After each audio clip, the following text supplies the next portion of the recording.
Hey, it's Jenny Brownfield, just doing a video response to Jennifer Johnson's vlog about self-esteem and how do you get self-esteem. I don't have any brilliant insights into that, Jennifer. It's something I've given a lot of thought to, and I've been giving a lot of thought to it since I watched your video. And I know for myself, I have areas of my life that I have a lot of self-esteem. I have the utmost confidence in my abilities, in my in myself, and I have other areas of my life where that is not true. So I tried to think maybe about what the difference was between those areas in my life. For example, work. I have no issues at all with my self-confidence or my self-esteem at work. I have no problem leading, my airmen and doing what I need to do as a commander. And so I thought about, well, what is different between that and just when I'm in my personal life? And the only thing I could really think of that's a lot different is that I kind of have to force myself to do things that I don't necessarily feel comfortable with when I'm at work. So I'm an introvert. I don't like public speaking. I don't like being the center of attention. I don't like to feel like everybody's looking at me.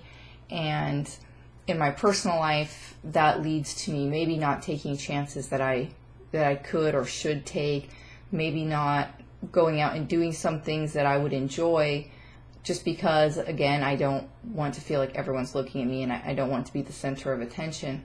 At work, I have no choice. I have to get up and speak in front of people all the time. I have to be the center of attention frequently because that's my job as the commander, as the leader, is to stand in front of everyone and lead them. And so, when I was thinking about it, I realized that when I first became an officer in the military, I did not have confidence in my leadership abilities to the same extent that I do today. Some of that, of course, is just experience and learning. And I think some of that is that I had never done it. It was uncomfortable. It was unfamiliar. It was not my comfort zone. I didn't like it. But as I forced myself to do those things anyway, I have gained confidence.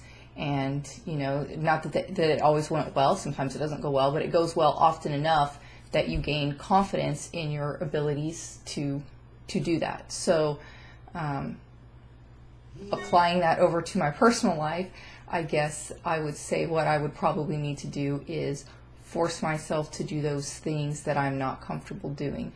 And in fact, I have been doing that more lately in the past 5 months or so in my search for who I am, and in my search to find my happiness, I guess, I have been forcing myself to go outside of my comfort zone in everyday personal life. And I have noticed that it does make a little bit of a difference so far. It definitely doesn't help that I get good feedback from all of my friends and my family. Say what you want about, it has to come from within, and it has to be about what you think. I mean, that's true. It does have to be about what you think, because that's why it's self-confidence. But those little boosts that you get from the outside world, like it or not, at least for me, they affect how I feel about things. And, kind of like, we're talking about when we're younger or how it happens. I don't know how it happens that some of us just aren't naturally born with all that self-confidence. Some people are. Some people think they're great from the time that they come into the world, and some of us don't. And sometimes maybe that's attributed to other people, but in my case, I don't think it is. I think although I had plenty of negative experiences in my life and plenty of people being negative toward me, that really, I don't think, had anything to do with my self-confidence, because I had just as many people telling me good things and telling me that I could succeed. And to be honest, the people who told me I couldn't succeed probably motivated me more, just because I wanted to prove them wrong. And throughout my life, I have used that as motivation quite a bit. I've been told many times that that I was never going to amount to anything for various reasons. I mean, I was 15 when I got pregnant. Everyone said you'll never graduate from high school, you'll never go to college, you're going to end up being on welfare forever, whatever. And all that did was make me that much more driven to prove them wrong. And so I can't really blame a lack of self-esteem on negativity from other people. I don't think that's what it is. Somehow you just get this idea in yourself that you are not good enough, or you are just not enough, which for me at least, I know logically that's not true, but it's hard to quiet that inner voice that tells you that you're not good enough.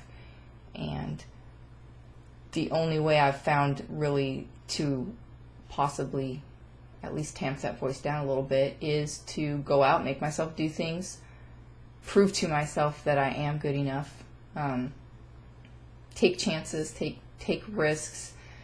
And those risks a lot of times really are the risk of rejection, because no one likes to be rejected.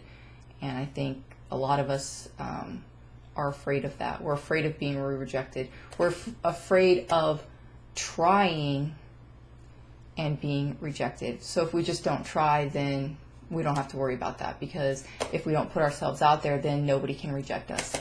And that is something that I am very guilty of doing myself, and that is something that I am working on not hiding behind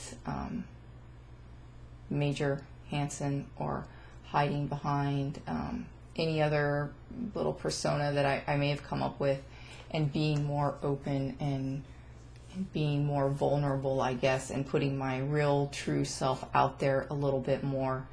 And I think that in the long run, that's the way that you do get more self-confidence, is by letting people see who you really are inside, warts and ugliness and insecurities and fears and failures, all of it, just letting people see it. And then whatever their reaction, whether it's good or bad, you're at least yourself. And if you're never yourself, then you're never going to get confidence in who you are, because you don't let yourself be who you are. So that's my thoughts on self-confidence. Take them for what they're worth. I hope you have a great week. Bye, JJ.